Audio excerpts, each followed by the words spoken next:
public comment.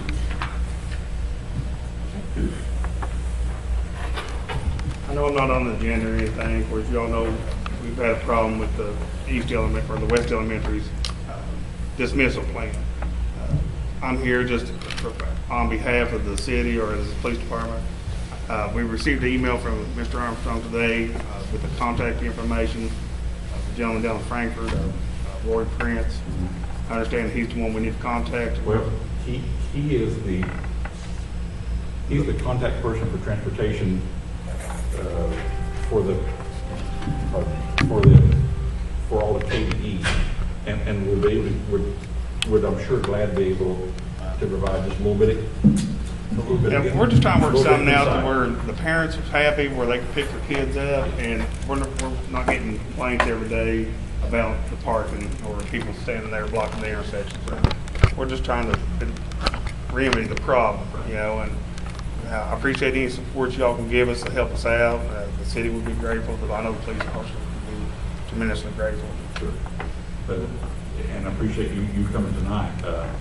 There was some gross, and Madam Chairman, if I may, there was some gross misinformation provided in the local media about tonight. It seems like a lot of things got fueled, and that the police are not out to, we're not headhunting for parking tickets, you know, we're not wanting to do that. But at the same time, it is a violation of the law, and when we're called to respond to it, we got to enforce the law. And please know that when the city council evidently met last at their regular meeting and talked about the issue, the city clerk contacted me and invited me to a meeting of the city council. And I said, I'll be glad to come. When do you want me to come? Yeah. And she said, Mike, let me check with the mayor and I'll call you back. She called me back 2 days later and said that the mayor said that he would not schedule a special meeting, that he would wait and take it up at the regular meeting in October. Right. And so I have it on my calendar. So regardless of what was in the Leviathan Laser, it was grossly misstated. I just have to say that because it was, and it was not accurate or correct. But having said that, it's just a matter of us just trying to look at options, Madam Chairwoman. That's all we're asking, is just help us out, look at some possibilities that we can remedy. Right. You know, and for the benefit of both the public that is not picking up kids and the ones that are picking up kids, you know. Do we still have safety patrol? We do, but good question, Frankie, but the standards or the rules, so to speak, have changed so over the years that now they are part of Louisa East, and they're assigned basically just to the parameter of the school building and the immediate streets just around there in Mongo. Very different from the days when I was on the school patrol, and we had a presence 3 or 4 blocks downtown and around the tunnel and whatever. Could I make a suggestion and maybe lock the gate and have early bus duty or something for 2 teachers, have 2 teachers on each end of the tunnel and let them walk through there? And then that way the parents can line around there and drop them off. The tunnel is still a good option. I mean, if you have parents there, or if you have a teacher there, the parents are more likely to. The tunnel's still a good option. I We're know open that- for any suggestions to help out. But it's a mess out there. Yeah, it is. And somebody's gonna get hurt really bad. Yeah. But I'm looking forward to coming and talking with you all too. I appreciate you all coming tonight. You've been very upfront about it. You've been very matter of fact about it. Even going back to Chief Claxton last school year, Yeah. that we. It seems like apparently when I took over as chief, you know, everybody said, that was one of the first questions that I was asked by the council, what are you going to do about the problem, that Chief Claxton apparently wasn't able to remedy it during his term. And I said, well, I'll address it as it comes, you know. But I certainly don't see it as an insurmountable problem. It's just a matter that we'll have to deal with, and then make sure the bottom line is that the public knows what to do, Right. and how to best respond.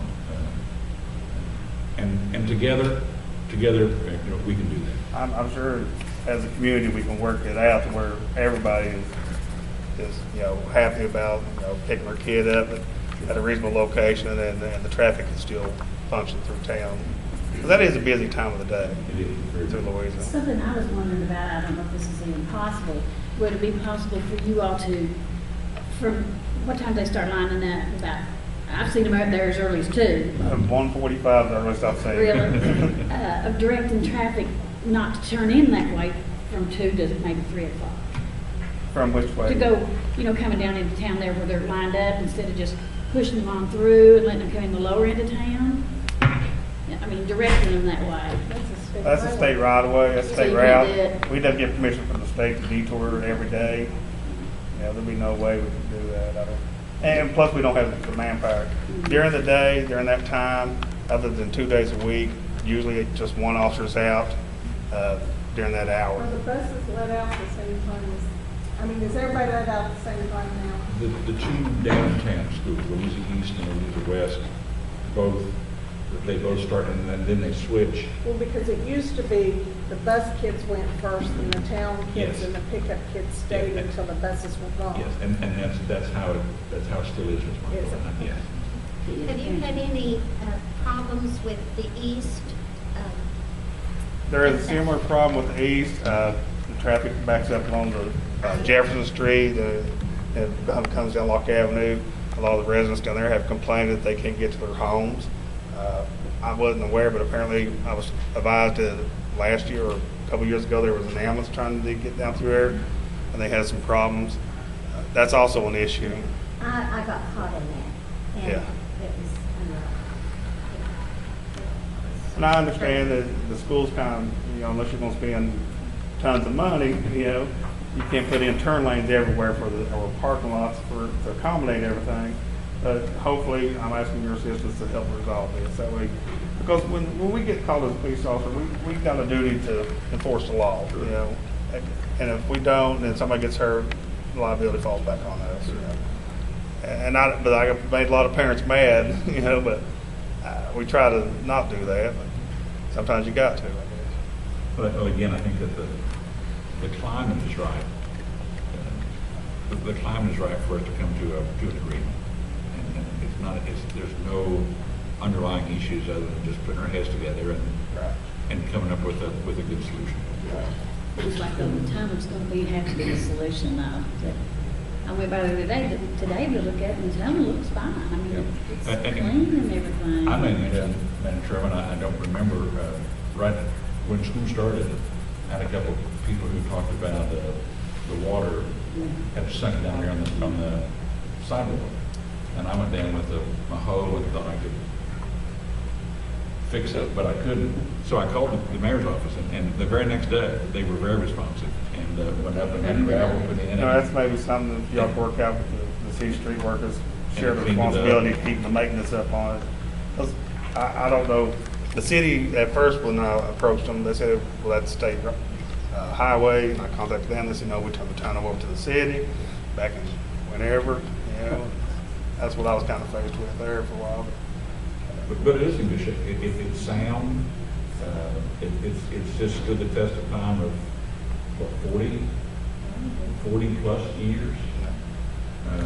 I even thought about maybe putting gates up on the tunnel to keep anybody out during the off hours. That way you won't have any type of debris or, I know somebody was complaining about bottles and other stuff in there. That might help deter or prevent any of that. If they had some type of gate up there, keep it right out. It's just a matter of just, we'll find it. We will. It's there. I just appreciate it. We will. It's there. Mr. Prince? Roy Prince. He may have even actually, Mr. C, been on site back several years ago, when the design that's there now, I believe, was ultimately agreed to, so to speak. But I think that if I'm not mistaken, Mr. C, that over the past several years, KDE has slowly but surely granted greater autonomy to local boards of education and local school districts really to work those details out when KDE had staff and manpower to have a greater presence across the state. if I'm not mistaken, now there's 3 people in the entire transportation office at the Department of Education, and they just don't have a presence around the state like they used to anymore. So they look for districts and cities just to work these things out. Well, this is both a school problem and a state highway problem. We can't get, if people come up from Franklin, physically take a look at it and give us a recommendation, maybe the state transportation department could do this as well. Sure. I know that we have good communication with them. Yeah, it might be possible to stay look at it and say, yeah, there is a problem, and where they realize additional lane needs to be added. Yeah. And if, while we're at it, I think we'll address both schools. Yeah. Now, yes, there are also just some givens, especially I think that at Louisa East, the situation, as I'm saying, it's same church but different pew. It's traffic problems, but the access to the building and the streets down there are just a little different. The flow patterns are different. So what might work for At least on the east, you don't have the problem of all the heavy, large volume of traffic and large coach trucks trying to turn in. at the same time. Right. I have a question. And we finish this thought in a second, and it's possible then that it may be a case of getting the buses in now with Fidelity, and then moving down to students who ride, who are picked up. You know, the parking lot is empty, because the one thing that KDE I know will be very, very adamant and strict about is restricting traffic other than school buses who are all headed in the same direction, to avoid backing up and all those potential issues. That loading and unloading is completely finished before you allow other traffic in. What about this location here? This This is, in my opinion, I've pretty much never received any self-regulating. complaints here. I know when the high school dismisses, we usually have 2 or 3, if not more, teachers or coaches to go out and help assist students crossing the road or traffic coming out. I know they let the high school students go. They pretty well got a good plan worked out up here. The only problem would be down on 644. The second road here in Mr. City that goes down between the bus garage and the fire station is a good relief valve, so to speak. And then I think at one time that I know that there was even a plan that showed up on a drawing for, and Greg, you may have seen it too, even another road that went that direction as yet another escape valve, just another point of access. But that was never, that was just never realized. We'll do it. I appreciate it. We That's will. all I am. We'll do it. We'll make it happen. Thank you. Would it be easier, I mean, I agree with Ms. Michael on the tunnel and having the loop go around that block. As long as there's a teacher, I mean, they walk them out to the end of the street there anyways to catch the first bus. I mean, that's a lengthy distance. So what would be the difference in the distance to walk them from the back door through the tunnel and have the parents lined up around that block and coming in from a different way? Yeah, I think- That would bypass the state and everything. It seemed like to me just be, I think there are issues. I mean, we just to be able to, again, acknowledge that when it's 20 degrees and pouring sleet, and you're walking 4-year-olds across through there, you know whose phone's going to ring then. but they My walk. phone- We my- always did it when our kids Yes, were little. I know. and my Well, question is, 4-year-olds, we didn't have 4-year-olds in, but we'll hear about it. But we can talk about options. I mean, it's just a matter of finding options, really. but I mean, my question is, what would be the difference in walking through the tunnel as to walking them all the way down the street there to their first bus? Those are all questions that we can answer. Anybody have any more questions for me?